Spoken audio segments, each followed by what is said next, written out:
దేవునికి స్తోత్రం మహిమ కలుగును గాక. ప్రియతమ గ్రేస్ తెలుగు రేడియో శ్రోతలందరికీ హృదయపూర్వక స్వాగతం, సుస్వాగతం. మిత్రులారా, truth and times a Christian perspective అనే ఈ పాడ్కాస్ట్లో నేడు జడ్జెస్ న్యాయాధిపతుల గ్రంథంలోని 11, 12, 13, 14 మరియు 15 అధ్యాయాలను ధ్యానించబోతున్నాం. First 10 chapters we have already discussed in the last 2 episodes, Judges part 1 and part 2. Mithullara, today we have a very highly distinguished panel of speakers. Let me introduce them to you first, then we will move forward. మొట్టమొదటిగా గౌరవనీయులు doctor Ravikumar Darivemula గారు, senior pastor, Good Shepherd Church Hyderabad. మరియు గౌరవనీయులు Daniel Vijayaprakash Gonthupulli గారు, senior advocate cum Christian ideologue Hyderabad. వీరిరువురు దైవజనులకు హృదయపూర్వక స్వాగతం, సుస్వాగతం. మిత్రులారా, మన యొక్క పాడ్కాస్ట్ను పాస్టర్ గారి ప్రార్థనతో ప్రారంభించుకుందాం. ప్రార్థిస్తాను. పరలోకమందున మా తండ్రి, నీ పాదాలకు వెళ్ళి స్తోత్రం చెల్లిస్తున్నాం నాయన. ప్రభా, మీరు మమ్మల్ని ప్రేమించి మాకు ఇచ్చిన రక్షణ బట్టి నీకు వందనాలు చెల్లిస్తాము. ప్రత్యేకంగా ఈ పాడ్కాస్ట్ లో జడ్జెస్ 11 chapter నుంచి 15 chapters వరకు మేము ధ్యానించుండగా మీ సన్నిధి మాతో వచ్చిన ప్రభా. నాయన ప్రభా, ఆధ్యాత్మిక సత్యాలను మాకు నేర్పండి ప్రభా. వీటి ద్వారా మేము బలపడి, ఆత్మీయంగా బలపడి నీ నామమును కనపరిచే బిడ్డలుగా ఉండుటకు సహాయం దయచేయమని నీకే స్తుతులు చెల్లిస్తూ మా ప్రభువును రక్షకుడుగా యేసుక్రీస్తు పేరిట ప్రార్థించి అడిగి వేడుకొంచున్నాం తండ్రి, ఆమేన్. న్యాయాధిపతుల యొక్క గ్రంథం యొక్క డేట్ లైన్ ను మనము పరిశీలిస్తే 1380 BC నుండి 1050 బిఫోర్ క్రైస్ట్ BC వరకు ఉన్న పీరియడ్ 300 సంవత్సరాలు. ఈ 300 సంవత్సరాలలో గొప్ప గొప్ప న్యాయాధిపతులను దేవాది దేవుడు నియమించి తన సొంత ప్రజలైన ఇశ్రాయేల్ వారికి, ముఖ్యంగా as and when they were in difficulties, when they were in distress, ఆయన వారికి డెలివరెన్స్ అనుగ్రహించాడు. ఈ న్యాయాధిపతుల ద్వారా విమోచన కలిగించాడు. సో మిత్రులారా, before we take up the main questions of the debate, let us have a brief recap, because recap connects us with the past episodes and also activates our memory. So గత 2 ఎపిసోడ్స్లో మనము we learnt the glorious history of first judge అయిన Othniel గారు, Ehud the military genius Ehud గారు, Deborah గారు judge cum prophetess ప్రవక్తి గారు కూడా, poet, singer, mother of Israel and above all a great military conqueror దెబోరమ్మ గారి గురించి నేర్చుకున్నాము. అదేవిధంగా పరాక్రమశాలి అయిన బలాఢ్యుడు గిద్యోను గారి గురించి నేర్చుకున్నాము. అదేవిధంగా గిద్యోను గురించిన నినాదము యెహోవా ఖడ్గము, గిద్యోను ఖడ్గము అన్నది కూడా మనం నేర్చుకున్నాము. అంతేకాదు మిత్రులారా, అబీమెలెకు యొక్క రక్త చరిత్ర కూడా తెలుసుకున్నాము. ముఖ్యంగా our entire focus was to learn the relevance of the judges to the modern day Christians in this world. Nijanga, we had very fruitful discussions and spirit filled messages from our learned scholars. Today's scripture portion మీకు నేను తెలియజేసినట్లుగా 11, 12, 13, 14, 15 అధ్యాయాలు. ఒకసారి గ్రంథకర్త పేరు మనము బైబిల్లో చూస్తే, న్యాయాధిపతుల గ్రంథకర్త పేరు బైబిల్లో అయితే వ్రాయబడలేదు. కానీ many historians are of the opinion that the Judges book is written by an eyewitness. ఒక ప్రత్యక్ష సాక్షి న్యాయాధిపతుల గ్రంథాన్ని వ్రాశారు అన్నది ఒక స్కూల్ ఆఫ్ థాట్. సిమిలర్లీ మరికొందరు ఏమంటారంటే చివరి ప్రవక్త గారైన మరియు మహాప్రవక్త సమూయేలు గారే ఈ గ్రంథాన్ని రచించినారు అని కూడా ఒక స్కూల్ ఆఫ్ థాట్ ఉంది. కానీ డిస్క్లైమర్ ఏమిటంటే what is return in the Bible is gospel truth. All other information is only for information's sake. So let us come to the chapter wise analysis. 11-12 అధ్యాయాల్లో మరో గొప్ప పరాక్రమశాలి, a mighty man of valour అని వ్రాయబడింది. Mighty man of valour. దేవుడు ఆయనను న్యాయాధిపతిగా నియమించి అమ్మోనీయుల నుండి ఇశ్రాయేలుకు విమోచన రక్షణ కల్పించారు.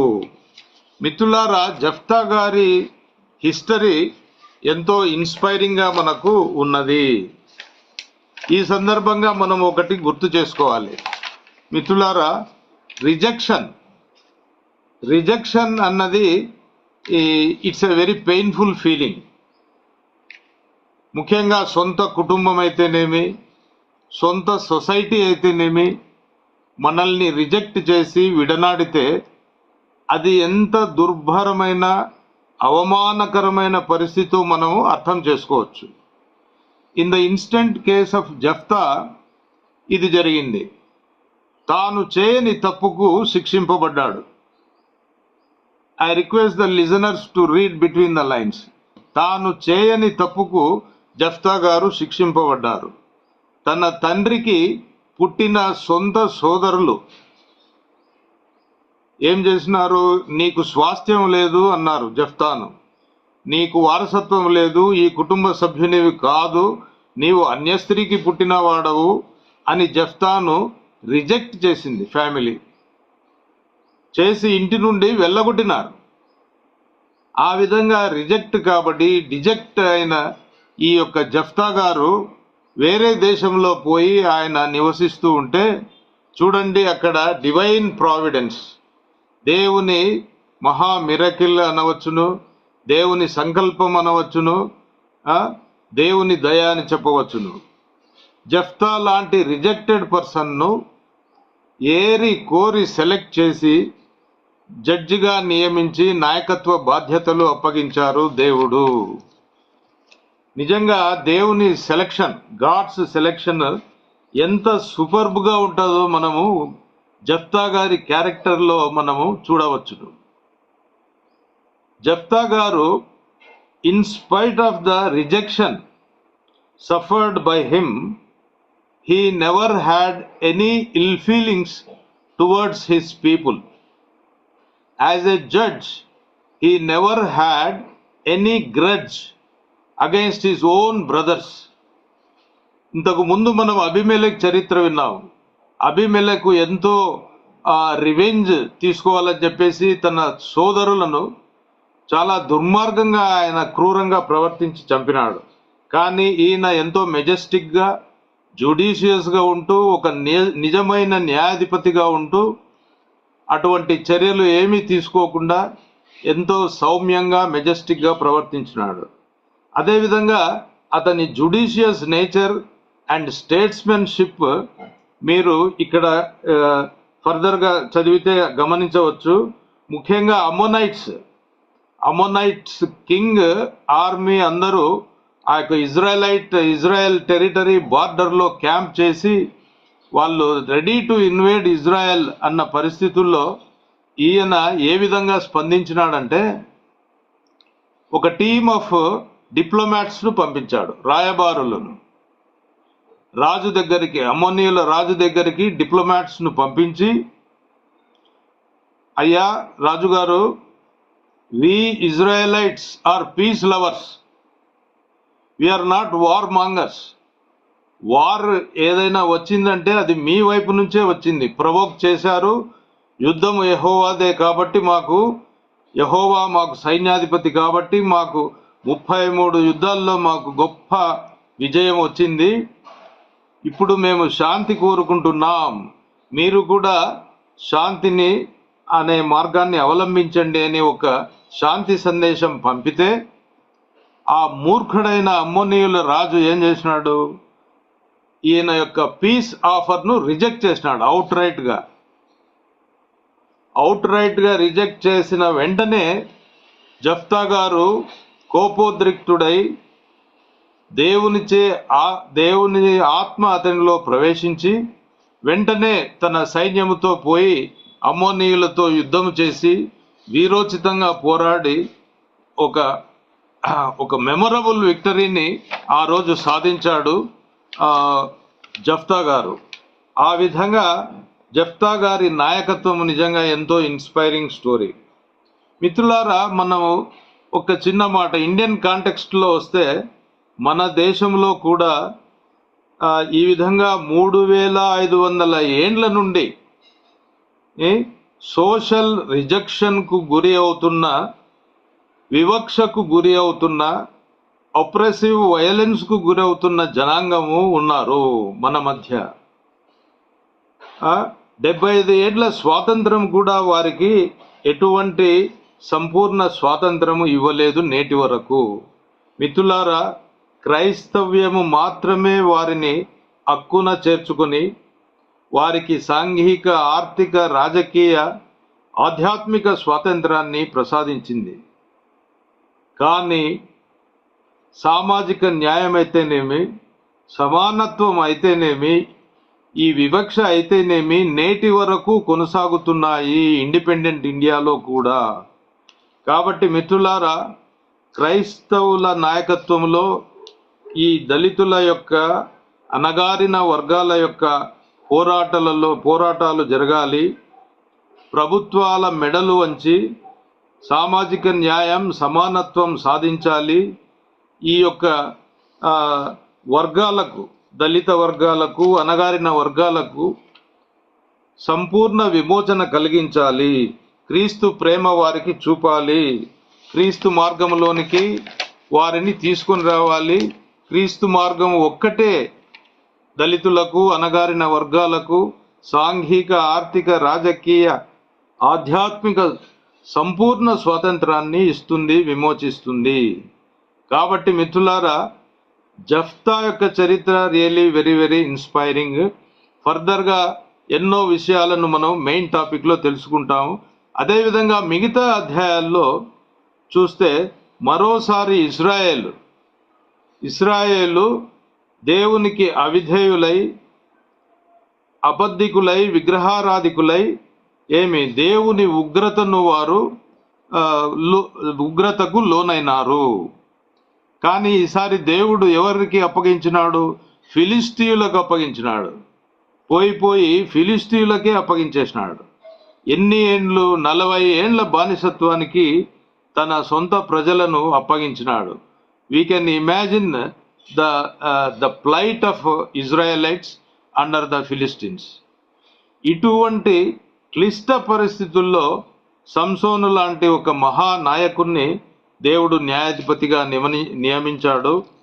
సంసోన్ స్టోరీని మన ప్రధాన చర్చలో ఒక నూతన కోణంలో మీకు ప్రజెంట్ చేయబోతున్నాము.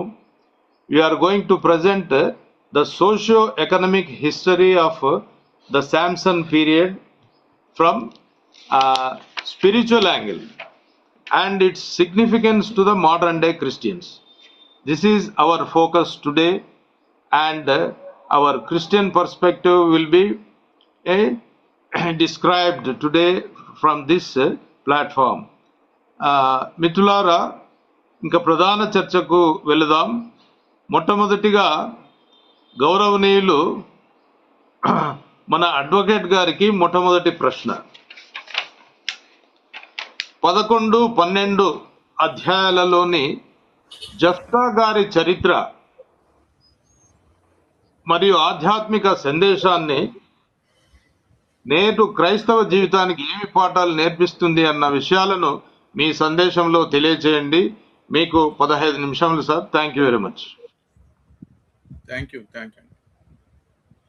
సో ఇక్కడ మనం 11వ అధ్యాయం మొదట్లో చూస్తే గిలాదు వాడైన యోఫ్తా పరాక్రమ గల బలాఢ్యుడు. సో ఇక్కడ స్పష్టంగా రాయబడింది పరాక్రమ గల బలాఢ్యుడు. అంతకుముందు మాట గిద్యోనికి సంబంధించి కూడా దేవదూత పరాక్రమ గల బలాఢ్యుడు అని పిలవడం. కానీ ఇందాక మరి మీరు చెప్పినట్టు చూస్తే ఒక వేశ్యకి జన్మించిన వాడు అవడం వలన తిరస్కరించబడ్డాడు, అవమానానికి గురయ్యాడు, దేశం విడిచి వెళ్ళిపోతాడు. అయితే గిలాదీలకి అవసరమైనప్పుడు, కష్టంలో ఉన్నప్పుడు అతని దగ్గరికి వెళ్తే అతను సరే మరి దేవుడు నా ద్వారా మీకు విజయం ఇస్తే మరి నన్ను మీ నాయకుడిగా రాజుగా చేసుకోండి అంటే ఒప్పుకుంటే వస్తాడన్న. అంటే అక్కడ చాలా మన 9వ వచనం చూస్తే అందుకు యోఫ్తా అమ్మోనీలతో యుద్ధము చేయుటకు మీరు నన్ను గిలాదుకు తిరిగి తీసుకొని పోయిన మీదట యెహోవా వారిని నా చేతకు అప్పగించిన ఎడల నేనే మీకు ప్రధాని అవుదునా. సో యెహోవా నా చేతికి అప్పగించిన ఎడల అంటే దేవుడి మీద విశ్వాసం ఉంది.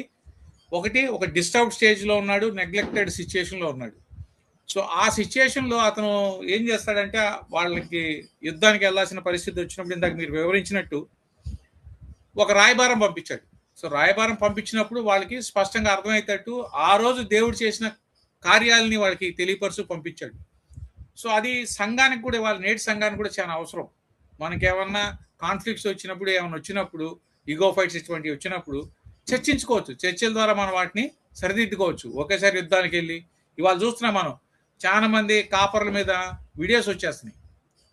We are being judgemental. ఆ జడ్జిమెంటల్ ఉన్న సిచ్యుయేషన్ వీడియోస్ చేస్తున్నారు. వీడియోస్ చేసే బదులు they can go and discuss, they can go and ఒకరు కరెక్ట్ చేసింటే సహోదరుడా నువ్వు చేసేది ఇలా అనిపిస్తుంది నాకు, ఏంటి దానికి అని చెప్పి డిస్కస్ చేసి తప్పేం లేదు. అదే మనం ప్రకటన గ్రంథం 2వ అధ్యాయంలో చూస్తే చాలా స్పష్టంగా రాశాడు దేవుడు.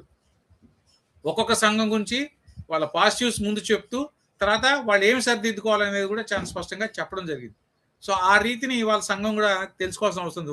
ఒకరి మీద ఒకరు నిందలేసుకొని రోడ్లెక్కి ఇప్పుడు బాగా కల్చర్ ఎక్కువైపోయింది కాబట్టి సోషల్ మీడియా ద్వారా యూట్యూబ్లు చేసి ఇది ఎక్కువైపోయింది. సో అది it's a lesson from here. అట్లాగే it's a value of peace making. అంటే మనం చర్చల ద్వారా శాంతిని మనం నెలకొల్పచ్చు. ఇందాక మీరు చెప్పినట్టు తన సహోదరుల మీద అతను క్షమించి వారిని అంగీకరించాడు. వాళ్ళ మీద తను ఏం పెంచుకోలేదు. అదొకటిను. ఇంకోటి ప్రధానంగా ఇక్కడ మనకు తెలియపరిచేది ఏంటంటే దేవుడు ఎవరైనా ఎన్నుకుంటాడు.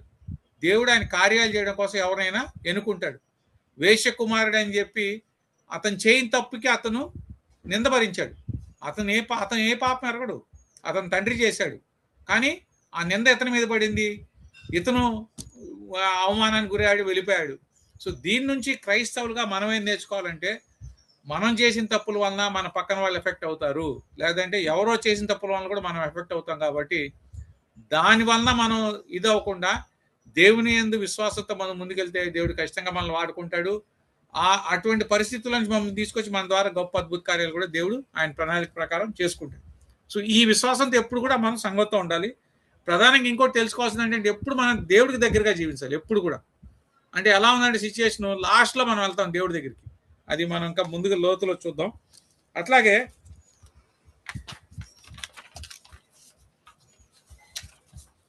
ఇక్కడ ఒకటి మనం నేర్చుకునేది ఏంటంటే ఈయన చూసి ఆవేశంలో వాగ్దానం చేశాడా మరి ఏదైనా కానీ అతను ఉన్న బ్యాక్గ్రౌండ్ నుంచి అతనికి ఉన్న సిచ్యుయేషన్ నుంచి ఎప్పుడైతే ఒకేసారి నాయకుడు అయ్యాడో, అతను ఎక్స్పెక్ట్ చేయకుండా నాయకుడు అయ్యాడో, అటువంటి సిచ్యుయేషన్లో దేవునికి ఏం చేశాడు వాగ్దానం, నువ్వు కనుక నాకు వీళ్ళ మీద విజయం ఇస్తే నేను నా ఇంట్లోంచి వచ్చిన మొట్టమొదటి వ్యక్తిని నేను నీకు నాజీరు చేస్తాను అని అనుకోవచ్చు. ఇక్కడ మనం నీకు సమర్పిస్తా అన్నాడు దేవుడు. దాని చాలా మంది బలి అది ఇది అన్నారు. కానీ అంటే సమూయేలుని ఆమె తల్లి ఎలా సమర్పించిందో అలాగే ఈయన కూడా ఆ మాట ఇచ్చాడు.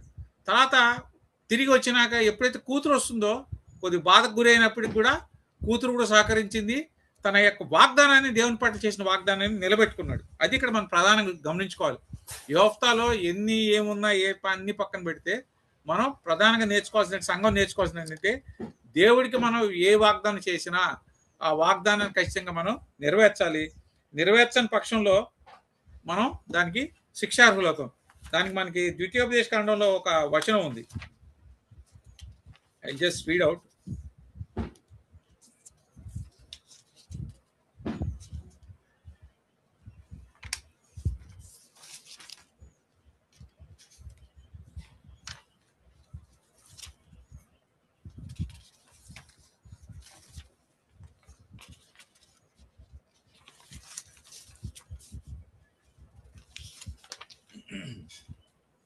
Sorry I just read later.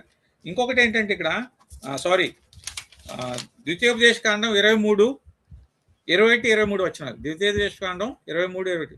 నీవు నీ దేవుడైన యెహోవాకు మొక్కుకొనిన తరువాత ఆ మొక్కుబడిని చెల్లించుటకు తడువు చేయకూడదు. నీ దేవుడైన యెహోవా తప్పక నీ వలన దాన్ని రాబట్టుకొనును, అది నీకు పాపము. సో స్పష్టంగా రాయబడి ఉంది ద్వితీయోపదేశ కాండం 23-23 వచనాల్లో. సో ఖచ్చితంగా మనం ఎప్పుడైతే దేవుడికి వాగ్దానం చేస్తామో దాన్ని ఆయన రాబట్టుకుంటాడు. కాబట్టి ఆలస్యం చేయకుండా దాన్ని మనం చెయ్యాలి, దాన్ని వాయిదా వేయకూడదు. ఇక్కడ యోఫ్తా కూడా అంతే, వాయిదా వేయలేదు, దాన్ని నెరవేర్చాడు. దాన్ని నెరవేర్చాడు. సో కూతురు అయినప్పుడు కూడా ఆమెని దేవుడికి సమర్పించాడు. ఇంకోటి ఏంటంటే ఎప్పుడైతే మనం దీన్ని కీర్తనలు 15:4 కూడా చూస్తే, అతని దృష్టికి నీచుడు అసహ్యుడు, అతడు యెహోవా యందు భయభక్తులు గల వారిని సన్మానించును, అతడు ప్రమాణం చేయగా నష్టము కలిగినను మాట తప్పడు. సో ప్రమాణం చేస్తే నష్టం జరిగినా కూడా మాట తప్పకూడదు. సో క్రైస్తవులుగా ఇది నేర్చుకోవాలి మనం. యోఫ్తా అదే చేశాడు. ఇవాళ సంఘంలో క్రైస్తవులుగా మనం ఒక మాట ఇచ్చి, దేవునికి ఇచ్చిన వాగ్దానం కావచ్చు, ఎవరికైనా ఒక వాగ్దానం చేస్తే ఆ వాగ్దానాన్ని మనం నెరవేరుస్తున్నాం లేదా అనే దాని మీదే మన క్యారెక్టర్ డిపెండ్ అయి ఉంటుంది. ఇతను మాట కట్టుబడి ఉంటాడు రా, ఇతను క్రైస్తవుడు అంటే ఇదిరా అనేది మనం ఖచ్చితంగా ఒక మాదిరిగా ఉండాలి. లోకానికి వేరే జీవిస్తూ మనం చెప్పిన మాటని నెరవేర్చుకుంటే దీనిలో జీవించాలి. దేవుడికి ఏదైతే మనం వాగ్దానాలు చేస్తున్నామో అట్లా కూడా నెరవేర్చే దీనిలో మనం ఖచ్చితంగా ఉండాలి. ఎందుకంటే దెర్ ఇస్ ఇది ఉంది ఏమంటాం, we need to walk the talk. మనం ఏదైతే మాట్లాడతాం అదే నడవడిక మనకు ఉండాలి. ఏదైతే మాట్లాడతాం అదే నడవడిక ఉండాలి. లేదా మన నడవడిక ద్వారా అయినా మనం చూపించవచ్చు, రెండిట్లు ఏదైనా కావచ్చు. సో ఇది ఖచ్చితంగా సంఘాలుగా మనం చూసుకోవాలి. ఇక్కడ యోఫ్తాను మరొకసారి మనం చూసినట్లయితే లోకపరమైన లేకపోతే ఫిజికల్ లైఫ్లో దానికంటే కూడా అతను దేవునికి ఇచ్చిన వాగ్దాన్ని నెరవేర్చడానికి ముఖ్యంగా అతను దాన్ని నెరవేర్చాడు, దాని మీద ఎక్కువ ఇది చేశాడు. సో ఇది కూడా మనం దాన్ని ఖచ్చితంగా మనం నేర్చుకోవాలి. ఇంకోటి ఏంటంటే ఇందాక మీకు నేను చెప్పినట్టు ఇతరులు చేసే పాపాల వలన మనం శిక్షను అనుభవిస్తాం. అదే ఇక్కడ యోఫ్తా అనుభవించాడు. తండ్రి చేసిన పాపం శిక్ష అనుభవించాడు. అయినప్పటికీ కూడా దేవుని వైపు చూసి దేవుని విశ్వాసంతో ముందుకు వచ్చి న్యాయాధిపతి అయ్యాడు, ఇశ్రాయేలీకి న్యాయాధిపతి అయ్యాడు. సో అలాగే మనం కూడా అదే దీనిలోకి మనం కూడా తెలుసుకోవాల్సిన అవసరం ఉంది.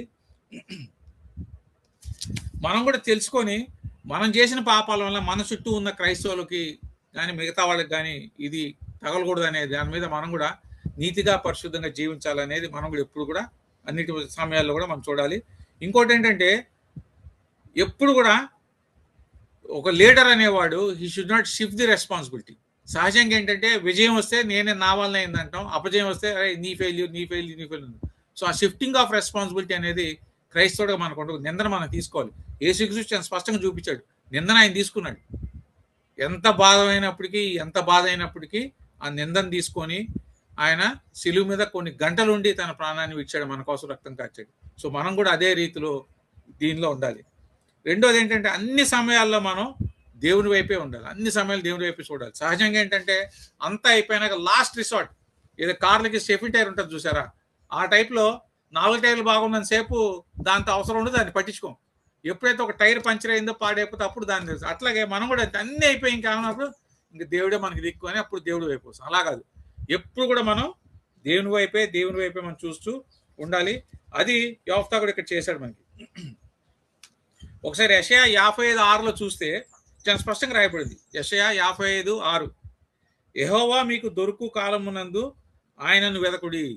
యెహోవా మీకు దొరుకు కాలమునందు ఆయన వెదకుడి, ఆయన సమీపంలో ఉండగా ఆయనను వేడుకొనుడి. సో ఆయన దొరుకు కాలంలో మనం ఆయన వెదకాలి, ఆయన సమీపంగా ఉన్నప్పుడు వేడుకోవాలి. అంటే ఏంటి, మనం ఎప్పుడు కూడా ఆయనకి సమీపంగానే ఉండి జీవించాలి. అంటే ఏంటి, ఎప్పుడు కూడా ఆయన మీద ఆధారపడి జీవించే బిడ్డలుగా, ఆయన వాక్యానుసారం జీవించే బిడ్డలుగా ఇవాళ క్రైస్తవ సంఘాలను కూడా దాని గురించి మరి ఎప్పుడు కూడా ఆలోచించుకుంటూ అదే కోణంలో మనం ఉండాల్సిన అవసరం ఉంది. ఇక్కడ ప్రధానంగా మనం చూసుకుంటే గిలాదీలు మరి ఎఫ్రాయిముల మధ్య యుద్ధం జరిగింది. ఎందుకు జరిగింది అనేది చూస్తే మనం ఇన్ఫైటింగ్ ఇందాక అన్నాను కదా, ఇప్పుడున్న పరిస్థితుల్లో మెజారిటీ ఆఫ్ ది సంఘాలకు ఉన్న మేజర్ ప్రాబ్లం ఇన్ఫైటింగ్. అండ్ వాళ్ళకున్న సిస్టమ్ ఏవైతే సిస్టమ్స్ పెట్టుకున్నారో ఆ సిస్టమ్స్ వల్ల ఎలక్షన్స్లో గ్రూప్స్, ఆ గ్రూపిజం వలన కొట్టుకోవడాలు, చంపుకోవడాలు, ఇవన్నీ కూడా అధికారం, విజిబిలిటీ కోసం డబ్బులతో కూడుకుని. సో ఇవన్నీ కూడా చాలా పెద్ద పెద్ద డినామినేషన్స్కే ఈ ప్రాబ్లమ్స్ ఉన్నాయి. సో ఇక్కడ చూస్తే మనకి స్టార్టింగ్లో చూస్తే యోఫ్తాకి అతని సహోదరులకి అంటే స్టెప్ బ్రదర్స్కి అతనికి వచ్చిన వివాదం. ఆ వివాదంలో కూడా ఇతను వెళ్ళిపోయాడు, అవమానించబడ్డాడు, వెళ్ళిపోయాడు. అట్లా వచ్చినాక ఇఫ్రాయిమీలు వచ్చి ఇతని ఇంటిని ముట్టడి చేసి ఇతను చంపే ప్రయత్నం చేసిన దీనిలో ఉంది. అప్పుడు ఏం చేస్తాడు ఆయన? వాళ్ళతో యుద్ధం చేసి వాళ్ళని ఓడిస్తాడు. సో ఇక్కడ మనం కూడా చేయాల్సింది ఏంటంటే, సంఘంగా మనం చేయాల్సింది ఏంటంటే, ఎప్పుడైతే అంతర్గత కలహాలు ఉంటాయో వాటిని మనం కూర్చొని నెగోషియేట్ చేసి సరిదిద్దేసుకోవాలి, వాటిని రూపుమాపుకోవాలి. అవసరమైతే మనం తగ్గించుకోవాలి, ఒక మెట్టు దిగి ఎక్కడెక్కడైతే మనస్పర్ధలు వస్తున్నాయి, ఎవరైతే వచ్చినాయో అవి పెద్దగా చేసుకుని రోడ్డు ఎక్కకుండా, ఇవాళ చూస్తున్నాం చాలా వీడియోస్ కూడా వస్తున్నాయి, జుట్లు పట్టుకుంటూ కొట్టుకునే పరిస్థితులు వస్తున్నాయి మనకి సంఘాల్లో. సో అటువంటి పరిస్థితుల్లో మనం ఉండకూడదు కాబట్టి అవి ఖచ్చితంగా మనం కూర్చొని మాట్లాడుకోవాలి. రెండోది, ఈగో ఫైట్స్ ఎక్కువ ఉంటాయి, డామినేషను, ఈగో ఫైట్స్ ఇవన్నీ కూడా. సో ఇవి ఖచ్చితంగా మనం చూసుకొని వాటిని అడ్రస్ చేయాలి. అట్లాగే ఇవన్నీ కూడా ఏంటంటే దేనికి దారి తీస్తాయంటే, all these conflicts will fracture the body of Christ.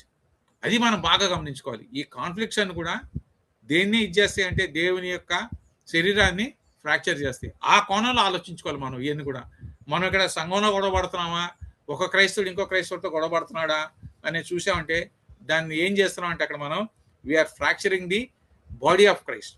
So ఇవన్నీ కూడా దృష్టిలో పెట్టుకొని నేటి సంఘాలన్నీ కూడా ఇవన్నీ కూడా దృష్టిలో పెట్టుకొని వాళ్ళు ఖచ్చితంగా ఇవన్నీ పాటించాల్సిన అవసరం ఉంది. ఎందుకంటే రాకడికి అతి సమీపంలో ఉన్నాం కాబట్టి రాకడ కొరకు సిద్ధపడతామా, అనునిత్యం మనల్ని మనం సర్దిద్దుకుంటూ దేవునికి దగ్గరగా జీవిస్తూ ఏ క్షణాన్ని రావచ్చు కాబట్టి ఆ రాకడికి సిద్ధపడతామా, రాజకీయాల వైపు, సంఘంలో ఉన్న రాజకీయాల వైపు చూస్తూ ఇతర గ్రూపిజం పెట్టుకొని కొట్టుకుంటూ ఇంకా దేవుని దూరంగా వెళ్తామా అనేది మనం ఖచ్చితంగా ప్రశ్నించుకోవాలి. మనల్ని మనం ప్రశ్నించుకొని ఆ దిశగా మనల్ని మనం సర్దిద్దుకొని అందరం కూడా క్రీస్తులో ఒకే శరీరమై ఉన్నాం కాబట్టి ఆ దిశగా మనం ఆలోచిస్తూ సంఘాలన్నీ కూడా వాళ్ళ మధ్యన సంఘంలో ఉన్న విభేదాలని పక్కన పెట్టుకుంటూ అవన్నీ సరిదిద్దుకుంటూ సంఘాల మధ్యన విభేదాలను పక్కన పెట్టుకుంటూ సంఘాలను కూడా ఏక మనసుతో స్తుతించి ఆరాధించాల్సిన అవసరం ఉంది.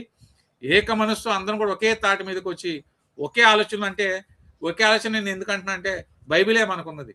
సో బైబిల్ని ఒకే కోణంలో మనం అందరం అర్థం చేసుకుని చూసినప్పుడు ఖచ్చితంగా ఒకే ఆలోచనలోకి వస్తాం. కాబట్టి ఆ కామన్ విజన్తో, కామన్ మిషన్తో మనం ముందుకెళ్తే ఖచ్చితంగా ఎటువంటి విపత్కర పరిస్థితులైనా, ఎటువంటి యుద్ధాలైనా, ఏమైనా కానీ మనం ఖచ్చితంగా జయించగలం, దానిలో డౌటే లేదు. ఇవాళ సంసోన్ జయించాడు, అందరూ జయించిన వాళ్ళు ఎవరున్నారు మనకి. సో కాబట్టి ఈ అనుభవాలతో మనం వాటి నుంచి నేర్చుకొని మనల్ని మనం సర్దిద్దుకొని అందరం కూడా కలిసి ముందుకు వెళ్ళినట్లయితే ఖచ్చితంగా మనం ఇవాళ ఉన్న ఏవైతే చాలా భయంకరమైన దుర్మార్గమైన పరిస్థితుల్లో మన దేశంలో కానీ మన రాష్ట్రంలో కానీ జీవిస్తున్నామో వాటిని మనం అధిగమించగలం, వాటిలో మనం విజయం సాధించగలం. మనం ఇక్కడ చేయాల్సింది ఏంటంటే మనలో క్రీస్తుని చూపించాలి. అంతే, మనలో క్రీస్తుని చూపించాలి. మన యొక్క నడవడికను చూసి, మన యొక్క ప్రవర్తన చూసి ఇతరులు మనం ఫాలో అవ్వాలి. ఈడవడరా ఎదవా అన్నట్టు కాకుండా మంచి ప్రవర్తనతో, మంచి నడవడికతో మనం ఇతరుల్ని ఆకర్షించుకునే విధంగా, అంటే ఇతరుల్ని అవును నిజమే ఇలాగ ఉండాలి అని ఆకర్షించుకునే రీతికి మనం జీవించాలని చెప్పి తెలియపరుస్తూ ముగిస్తున్నాను. Thank you. Thank you Vijay garu, wonderful message, very very inspiring message. ముఖ్యంగా నేటి సంఘానికి, మన చర్చ్ లీడర్స్కు ఇది నిజంగా ఒక ఐ ఓపెనర్, ఒక కోడ్ ఆఫ్ కాండక్ట్ మీరు ప్రిస్క్రైబ్ చేసినట్లు నాకు అనిపించింది. ముఖ్యంగా అవర్ లీడర్స్ మీరు చెప్పినట్లు they are going public, they are washing the dirty linen in the public. This is really absurd. వారు డిప్లొమాటిక్గా వారు చర్చల ద్వారా శాంతి సమాధానాలు, వాళ్ళ సమస్యలు పరిష్కరించుకోవచ్చును. కానీ దాన్ని మర్చిపోయి వాళ్ళు ఏం చేస్తున్నారు, వాళ్ళు పోయి సోషల్ మీడియాకి ఎక్కడము, ఒకరినొకరు దూషించుకోవటము, దేవుడిచ్చిన తలాంతులు, సమయము, ఎనర్జీ, టాలెంట్ అన్నీ కూడా ఈ యొక్క డబ్బు వెంట, లీడర్షిప్ వెంట పరిగెత్తడము. అసలు main who is our enemy, అతనితో ఏ విధంగా మనం ఫైట్ చేయాలి అన్నది మర్చిపోయి ఈ పరిస్థితుల్లో మన వాళ్ళు ఇరుక్కుపోయినప్పుడు తప్పకుండా వారు ఈ మెసేజ్ను వినాలి. Thank you very much Vijay garu, wonderful message. Second question goes to our learned pastor garu. Sir, 13-14 అధ్యాయాలలోని సంసోను చరిత్రను, ఆధ్యాత్మిక పాఠాలను మీ సందేశంలో వివరించండి. Thank you very much sir. 10 నిమిషాలు సమయం మీకు. Okay, thank you. 13-14 అధ్యాయాల్లో న్యాయాధిపతుల్లో మరి సంసోను గురించి రాయబడింది. అంతేకాదు 15-16 అధ్యాయాలు కూడా సంసోను గురించి రాయబడింది. అయితే ఈ 4 అధ్యాయాల్లో సంసోను గురించి రాసినప్పుడు మొట్టమొదటిగా సంసోను దాను వంశస్థుడు. మనోహ అనే ఆయన భార్య గుడ్రాలుగా ఉన్నప్పుడు మరి దేవుని దూత, యెహోవా దూత ప్రత్యక్షమై నీవు దేవునికి నాజీరు చేయబడినటువంటి ఒక కుమారుని కంటావు, ఒక బిడ్డను గర్భం ధరిస్తావు అని చెప్పేసి చెప్పాడు. సో నాజీరు అంటే a special person separated for God. So సంసోను should be separated from others, అంటే he should be a special person to God. అది దేవుని యొక్క ఉద్దేశం.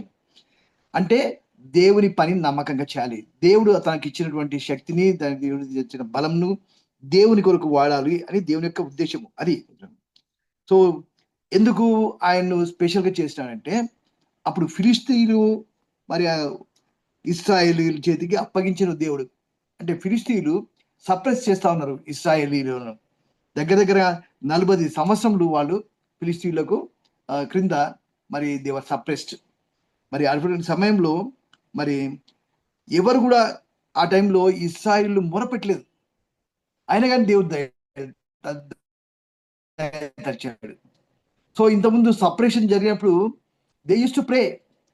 ఇక్కడ చూసినట్టుంటే ఇశ్రాయేల్ ఎవరు ప్రార్థించారు, కానీ దేవుడు మనల్ని ఎంతగా ప్రేమించాడంటే, ఇశ్రాయేల్ని ఎంతగా ప్రేమించాడంటే మరి ఆయన ఎవరు ప్రార్థన చేయకుండానే ఒక సంసోన్ను ఏర్పాటు చేసుకున్నాడు ఈ మనోహ యొక్క భార్య ద్వారా.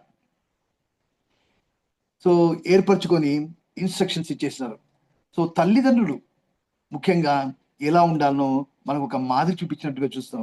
ఈ మనోహకు చెప్పినప్పుడు మరి వాళ్ళ తండ్రి ఆ మనోహ ఏమంటే, నా ప్రభువా, నీవు పంపిన దైవజనుడు మరలా మా యుద్ధకు వచ్చి పుట్టబో ఆ బిడ్డకు మేము ఏమేమి చేయవలనో వారిని మాకు నేర్పినట్లు దయచేయమని యెహోవాను వేడుకొనగా.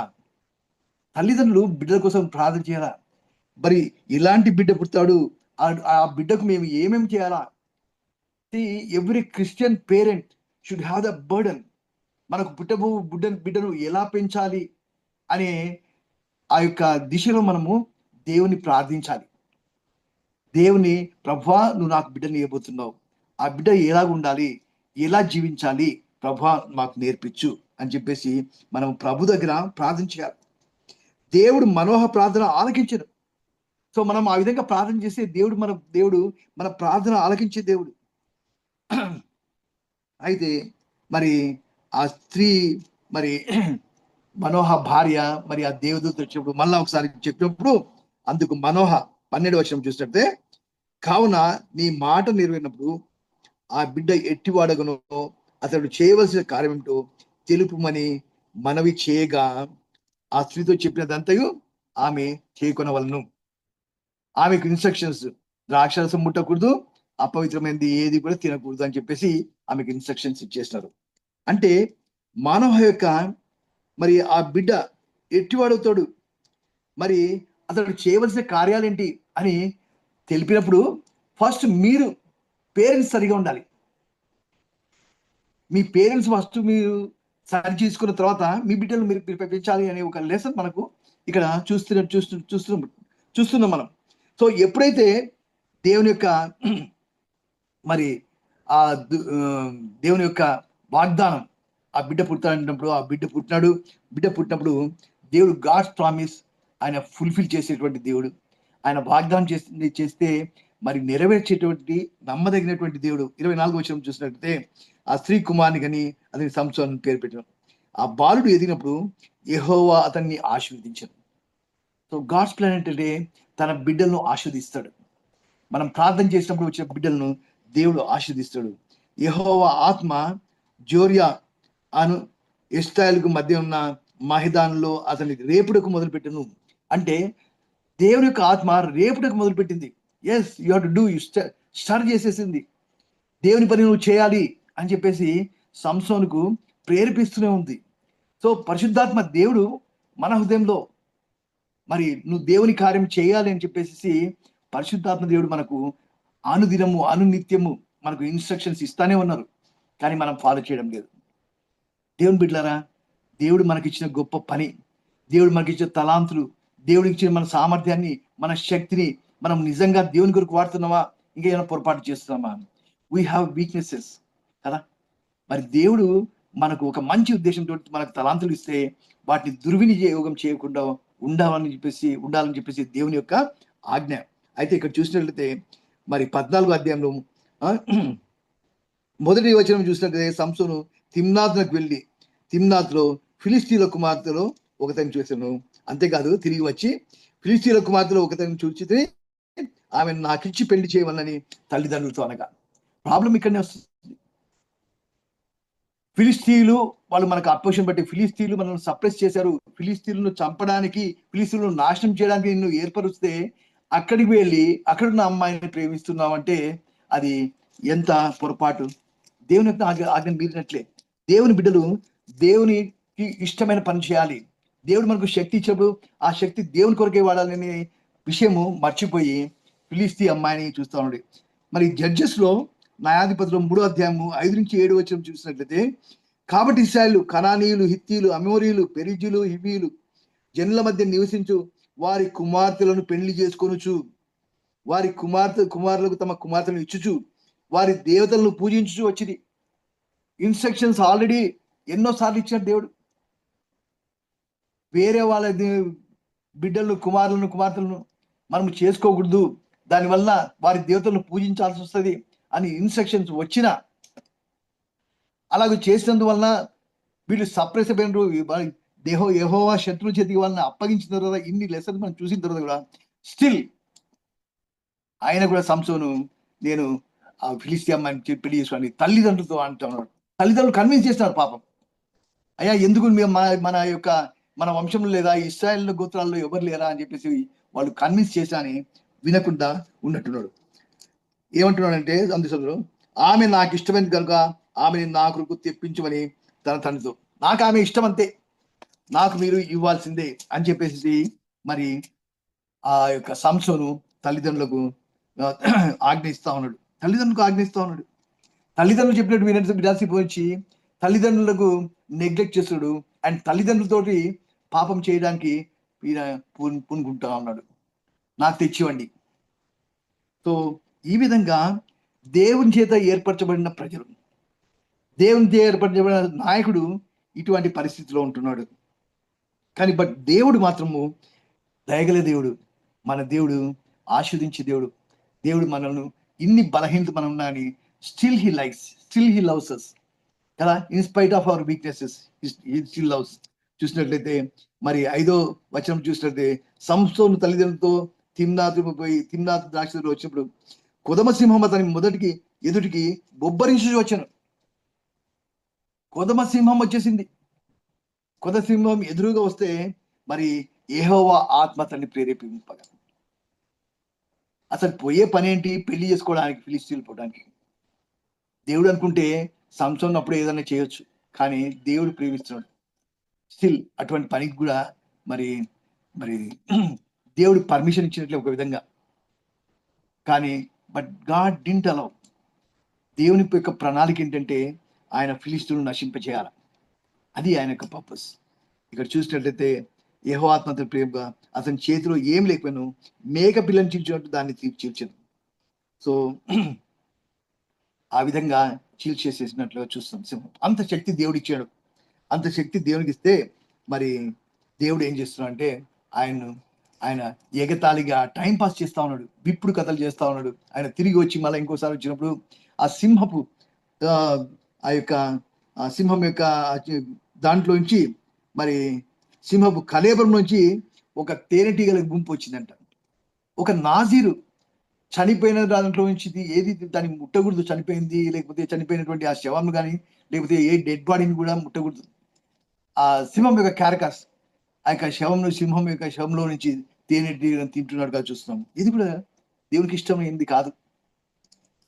అయినా కానీ మరి ఏం చేస్తున్నా అంటే ఆయన ఫిలిస్తీన్ పెళ్లి చేసుకోవడము, అంతేకాదు మరి తిరిగి వస్తుండగా అక్కడ విప్పుడు కథలు, సమ్ జోక్స్ చేసుకుంటూ ఏదో విప్పుడు కథలు చెప్పి వాళ్ళని ఎలాగోలాగా ఒక ఫిలిస్తీన్లు మీదికి మరి ఆత్మ ఆయన మీదకి వచ్చినప్పుడు అష్కలోని పోయి అని 30 మందిని చంపి సొమ్ము దోచుకొని వచ్చాడు. సో ఏదో ఇప్పుడు కథలో గెలిచినాడు, ఓడిపోయినాడు. ఆ తర్వాత ఫైనల్ గా మరి ఏం చేసినాడంటే ఈయన వెళ్ళి ఒక 30 మంది వారి యొక్క సొమ్ము దోచుకొని మరి తిరిగి ఇచ్చినట్టుగా మనం చూస్తున్నాము.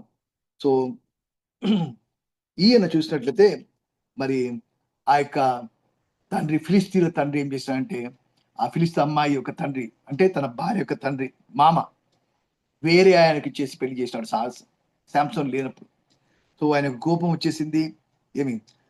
కోపం వచ్చేసిన తర్వాత మరి పోయి 300 నక్కలకు మరి ఆ తోకలను కట్టేసేసి మరి మంట పెట్టి పొలంలోకి పంపించేసేసాడు. సో ఇవన్నీ కూడా ఆయన దేవుని శక్తి, దేవుని బలంతో ఆయన చేసినట్టుగా చూస్తాం. ఫిలిస్తీన్ల పంట అంతా నాశనం అయిపోయింది. అంతేకాదు 8వ వచనం చూస్తే తొడలతో తుంట్లను విరగొట్టినట్టు వారిని బహుగా హతం చేసిన అటు పిమ్మట వెళ్ళి ఏతాము బండ సందులో నివసించను. తొడలో తుంట్లు విరగొట్టి అంటే అక్కడ ఉండే ఫిలిస్తీన్లందరూ ఆయన మీద పడితే తుంట్లను విరగొట్టినట్లు ఆయన వారిని బహుగా హతం చేసినాడు.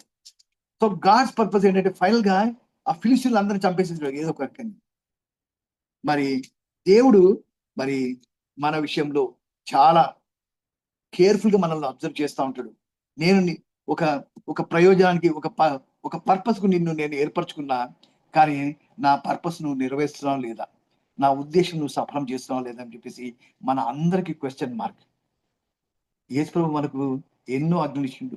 మరి ముఖ్యంగా ఆఖరి ఆజ్ఞ, నీవు సర్వలోకంలో వెళ్ళి సర్వ సృష్టికి సువార్త ప్రకటించమని మనల్ని చెప్తే మనము ఆ పని చేయకుండా మన ఇష్టానుసారంగా జీవిస్తున్నాము. మనము మరి ఏదో ఒక రకంగా మరి మన తలాంతులను దేవునికి వినియోగించకుండా మన సొంత పర్పస్లకు, మన సొంత పనుల కొరకు మనం వాడుకుంటా ఉన్నాం.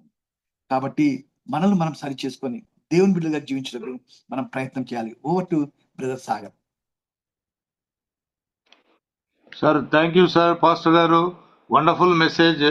స్పిరిచువల్ డెలింక్వెన్సీ ద్వారా సంసోను చరిత్ర ఒక మాన్యుమెంట్ ఆఫ్ మిస్డైరెక్టెడ్ ఎనర్జీ లాగా కనిపిస్తూ ఉంది. సార్ చాలా చక్కటి అంటే ఇన్స్పైరింగ్ మెసేజ్ ఇచ్చారు. Social relevance to the modern society అన్నది మీరు చాలా చక్కగా తెలియజేశారు. Thank you very much sir. Next question goes to our learned advocate గారు.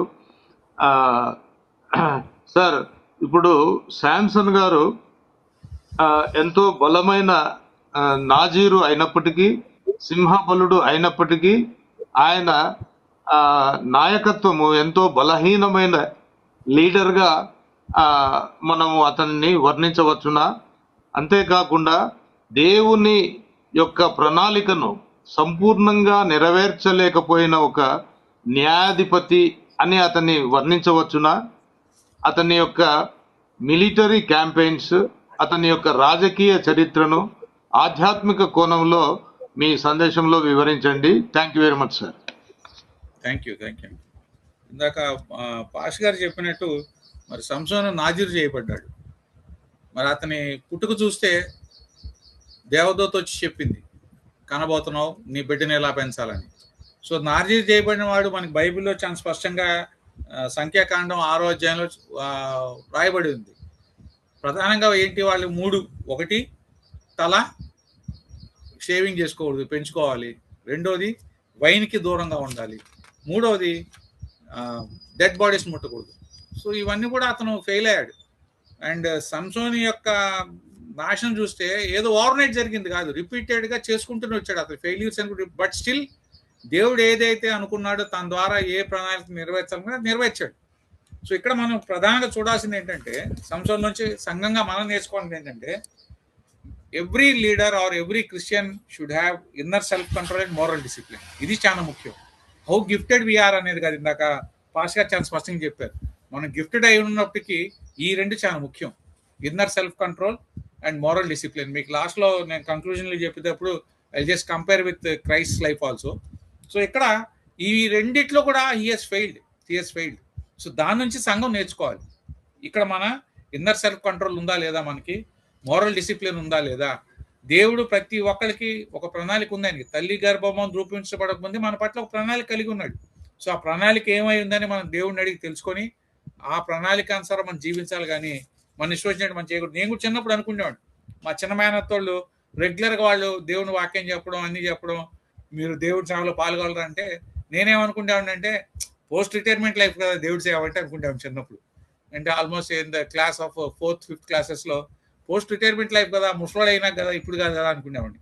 బట్ రాను తెలుసుకున్నాను నేను. సో ఇక్కడ సంఘంలో వాళ్ళు ఉన్న నాయకులు చాలా మంది కూడా దో దే ఆర్ గిఫ్టెడ్, వాళ్ళ ఇన్నర్ సెల్ఫ్ కంట్రోల్ ఉందా లేదా, అట్ ద సేమ్ టైం ఇది ఉందా లేదా అనేది మోరల్ డిసిప్లిన్ ఉందా చెక్ చేసుకోవాలి. ఎందుకంటే విరిగి నలిగిన హృదయాలకే సంఘం యొక్క అభయాసం కావచ్చు, సంఘం యొక్క కృప కావాలి. సో ఆ దిశగా మనం చూస్తున్నాం లేదా అనేది కూడా చూడాలి. ఇంకోటి ఏంటంటే లోకపరమైన విషయాలకు లొంగిపోకూడదు. ఇవాళ చాలా భయంకరమైన పరిస్థితులు మనం చూస్తున్నాం కాబట్టి చుట్టూతో టెంప్టేషనే మనకి, మన పిల్లలకు కూడా. సో ఇందాక పాష్ గారు చెప్పినట్టు ఖచ్చితంగా మనము మన యొక్క జీవితాల నుంచి మన పిల్లలు నేర్పించే రకంగా మన జీవితం ఉండాలి. అట్ ద సేమ్ టైం వాళ్ళు కూడా మనం కాపలా కాసుకోవాల్సిన పరిస్థితి, అనునిత్యం కాపలా కాయాలి, అనునిత్యం మానిటర్ చేయాలి. ఎందుకంటే ఏ క్షణానైనా పడిపోయే పరిస్థితులు అంత చుట్టూతో everything is delivered at door steps అనే పరిస్థితులు ఉన్నాయి ప్రతి పాపం కూడా. సో అటువంటి దానిలో చూస్తున్నాం కాబట్టి వాటికి లొంగిపోకుండా ఖచ్చితంగా మనం మన సంఘాన్ని కాపాడుకోవాలి, మన పిల్లల్ని మరి ముఖ్యంగా కాపాడుకోవాల్సిన అవసరం ఉంది. రెండోది ప్రధానంగా సంఘం ఎందుకు పిలువబడింది అనేది చూస్తే లోకంలో ఉండుటకు పిలువబడింది కానీ లోకంతో కలిసిపోవడానికి పిలువబడలేదు. సంఘం లోకంలో ఉండడానికి పిలువబడింది కానీ లోకంతో కలిసిపోవడానికి పిలువబడలేదు. సో లోకంతో ఎలాగ వేరే జీవిస్తున్నాం అంటే అక్కడ మళ్ళీ వాక్యానుసారమైన జీవితం సంఘానికి సంఘస్థులుగా మనకు ఉందా లేదా అనేది కూడా మనం గమనించుకోవాల్సిన అవసరం కూడా ఉంది. సో ఇది చాలా ముఖ్యం. అంటే ఏంటి, ఇక్కడ బిబ్లికల్ స్టాండర్డ్స్ ఆఫ్ ఫెయిత్కి ఏంటి కొలబద్ద. నేను చాలా పెద్ద గొప్ప విశ్వాసం అని చెప్పుకున్నా కానీ దాని కొలబద్ద ఏంటి, I'm I maintaining the biblical standards of faith అనేది అనునిత్యం ప్రశ్నించుకోవాలి. ప్రతి ఒక్కరు కూడా అనునిత్యం biblical standards of faith follow అవుతున్నామా లేదా అనేది సంసోన్ జీవితం నుంచి మనం ఖచ్చితంగా నేర్చుకోవాలి. అతను చేసిన రిపీటెడ్ ఆ ప్యాటర్న్లో చేసుకుంటూ రాబట్టే అయినప్పటికీ దేవుడు లాస్ట్లో అతన్ని తిరిగి వాడుకున్నాడు. దేవుడిని అడుగుంటే దేవుడు వాడుకున్నాడు. ఇంకోటి ఏంటంటే శాంసన్ కంటిన్యూస్గా ఫెయిల్ అయినప్పటికీ దేవుడు నమ్మదగినవాడు కాబట్టి ఆయన అలాగే ఫెయిత్ఫుల్ కూడా ఆయన ప్లాన్ని ఇచ్చేసాడు. ఎప్పుడైతే తన క్షమాపణ కూడా దేవుడి వైపు చూశాడో చివరిలో కూడా ఆయనకి బలాన్ని ఇచ్చి మళ్ళీ ఇచ్చేసాడు. ఇంకోటి ఏంటంటే సంఘం కూడా విరిగి నలిగిన హృదయాల్ని ఆకట్టుకొని వాళ్ళ పట్ల కృప చూపి వాళ్ళని నడిపించాలి, వాళ్ళని తప్పిపోకుండా నడిపించాలి. సో ఇవి చాలా ప్రధానమైన మనకి అంశాలు. ఇక్కడ పాత నిబంధన కొత్త నిబంధన నేను చెప్పినట్టు యేసుక్రీస్తు జననం, సంసోన్ జననం. సో ఇద్దరు తల్లులతో కూడా దేవదూతలు మాట్లాడి చెప్పడం జరిగింది. ఇక్కడ మనం న్యాయాధిపతులు చూస్తే 13వ అధ్యాయం 3:5 మాట్లాడడం జరిగింది. అట్లాగే మరియమ్మతో ఒకటో లోకాలో 30-35 ఇది చూసాం. సో ఇక్కడ చాలా స్పష్టంగా రాయబడింది. మన న్యాయాధిపతులతో చూస్తే 14వ అధ్యాయం 6లో చూస్తే యెహోవా అతనిని ప్రేరేపింపగా అతని చేతిలో ఏమీ లేకపోయినను. సో అక్కడ he had the spirit of lord. Samson కూడా స్పిరిట్ ఆఫ్ లార్డ్ ఉంది. అట్లాగే 15:14లో కూడా చాలా స్పష్టంగా రాయబడి ఉంది. అతడు లేహీకి వచ్చే వరకు ఫిలిస్తీన్లు అతను ఎదుర్కొని కేకలు వేయగా యెహోవా ఆత్మ అతని మీదకి బలముగా వచ్చినందున. సో ఆయనకి స్పిరిట్ ఆఫ్ లార్డ్ అప్పట్లోనే ఉంది.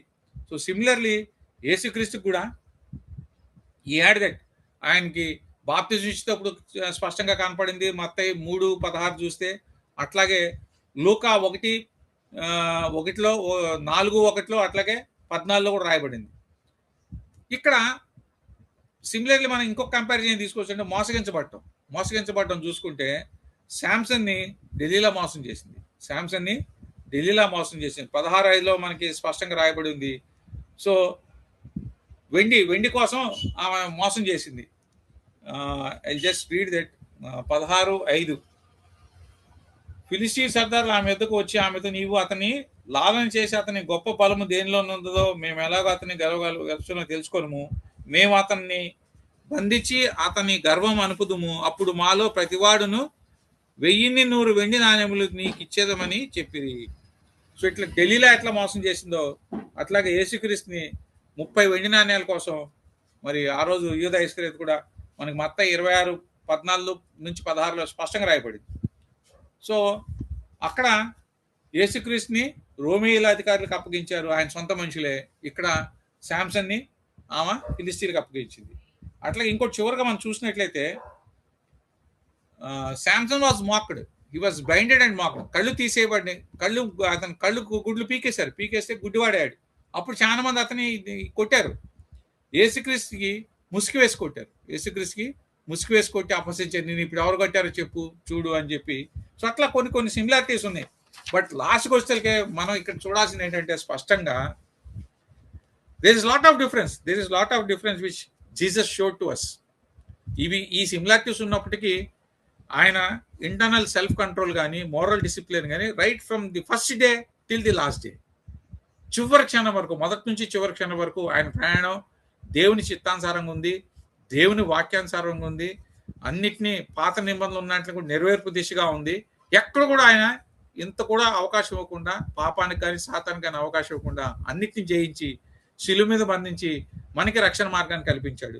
సో ఇది ఖచ్చితంగా మనం అందరూ కూడా చూడాల్సిన అవసరం ఉంది. ఎందుకంటే ఆయన ఇచ్చిన దానికి we can even call as a fatal blow to the Satan. ఆయన శిలువ మీద బంధించి సాతానికి మరణానికి it's a fatal blow. So ఇది మన జీవితాల్లో కూడా మనం అలవర్చుకోవాలి. ఇవాళ సంఘంగా, క్రైస్తవులుగా మరి కొత్త నిబంధనలో యేసుక్రీస్తు మనకు చూపించిన మార్గం ఏదైతే ఉందో దాన్ని మనం అలవరుచుకొని సాతానికి, పాపానికి దూరంగా ఉండి మనం అనుక్షణం భద్రపరుచుకుంటూ, రక్షించుకుంటూ, మరి దేవుడి రెండో రాకడ సిద్ధపరుచుతూ, మన కుటుంబాన్ని సిద్ధపరచుకుంటూ, మన సంఘాన్ని సిద్ధపరచుకుంటూ, మన చుట్టుపక్కల వాళ్ళని సిద్ధపరచుకుంటూ, అనునిత్యం అని అలర్ట్ చేసుకుంటూ బుద్ధిగల కన్యక వల్లే ఎల్లవేళ సిద్ధపడి ఉండాలని చెప్పి మరి తెలియపరుస్తూ నేను ముగిస్తున్నాను. Thank you. Thank you very much Vijay గారు, చక్కటి మెసేజ్ను ఇచ్చారు మీరు. మీ మెసేజ్లో 2 జెమ్స్ నేను what I could understand: inner self control and moral discipline. తర్వాత strict observance of biblical standards in public life of a Christian. ఈ 2 really these 2 are the gems. ఇవన్నీ both are thought provoking for every Christian. తర్వాత 2 doubts కూడా నేను 2 raise చేస్తా ఉన్నాను regarding the Samson's military strategy. అతను already ఇజ్రాయెల్లో well trained army ఉంది కదా, ఫ్రమ్ జనరేషన్ టు జనరేషన్ ఆ యొక్క మిలిటరీ క్వాలిటీస్ అన్ని పాస్ ఆన్ అయినాయి. Why Samson failed to raise an army, a powerful armyని to fight against the Philistines ఎందుకు చేయలేకపోయాడు? అంతా ఆయన 1 man ఆర్మీ లాగా, that too for personal reasons. He was aggrieved and angered by the actions of that lady or the Philistines family. ఈ విధంగా ఆయన కొన్ని పర్సనల్ రీజన్స్ వల్ల యుద్ధాలు చేసినాడు, కానీ దేవుని ప్రణాళికను సంపూర్తిగా నెరవేర్చలేకపోయినాడు. ఎందుకు అన్నది ఈ డౌట్స్ వచ్చినాయి. So we will pass on to the next question, అంటే లాస్ట్ క్వశ్చన్ టు గౌరవనీయులు మన పాస్టర్ గారికి. సార్, సంసోను నేటి క్రైస్తవులకు ఏమి పాఠాలు నేర్పిస్తున్నాడు? అదేవిధంగా ప్రార్థన ఆశీర్వాదంతో ఈ పాడ్కాస్ట్ను ముగించండి. Thank you very much sir. మీకు you have 15 minutes. Thank you very much.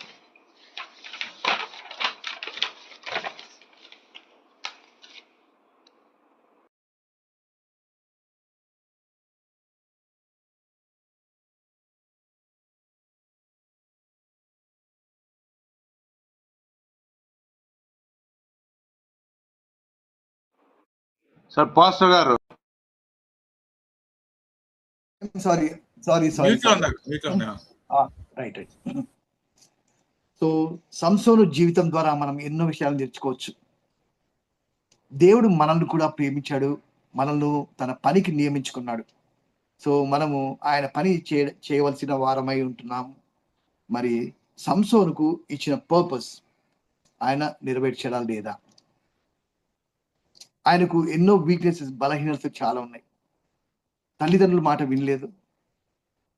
అంతేకాదు ఇక్కడ చూసినట్లయితే ఆయన 16వ అధ్యాయంలో చూసినట్లయితే సంసోను గాజాకు వెళ్ళి ఒక వేషను చూసి ఆమెను చేరాను. ఈ విధంగా చూసినట్లయితే ఆయన జీవితంలో వ్యభిచారం చేయడం, ఫిలిస్తీన్లతో ఉండడము, తర్వాత ఇంకొక దెలీలా అనే స్త్రీని మోహించినాడు. ఇవన్నీ చూసినట్లయితే నిజంగా ఈ అన్య జనుల యొక్క మరి స్త్రీలను, అంతేకాదు వ్యభిచారం, ఇది దేవుని బిడ్డలు చేయవలసిన పని కాదు. యేసు ప్రభు నిజంగా మనతో ఏమంటున్నాడంటే మోహపు చూస్తేనే మనం పాపం చేసినట్లు.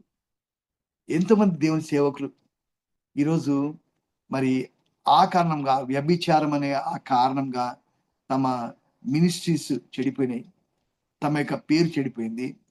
వారి వలన దేవుని పేరు కూడా మరి చెడిపోయినట్లుగా మనం చూస్తాం.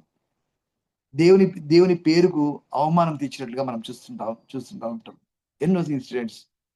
కాబట్టి ప్రతి ఒక్కరూ ఈ విషయంలో చాలా కేర్ఫుల్ ఉండాలి. అండ్ పదవి ఇచ్చినప్పుడు మన యొక్క ట్రూ నేచర్ బయటపడుతుంది. సో దేవుడు నీకు శక్తి, బలము ఇచ్చినప్పుడు అవి ఎవరికి వాడాలి?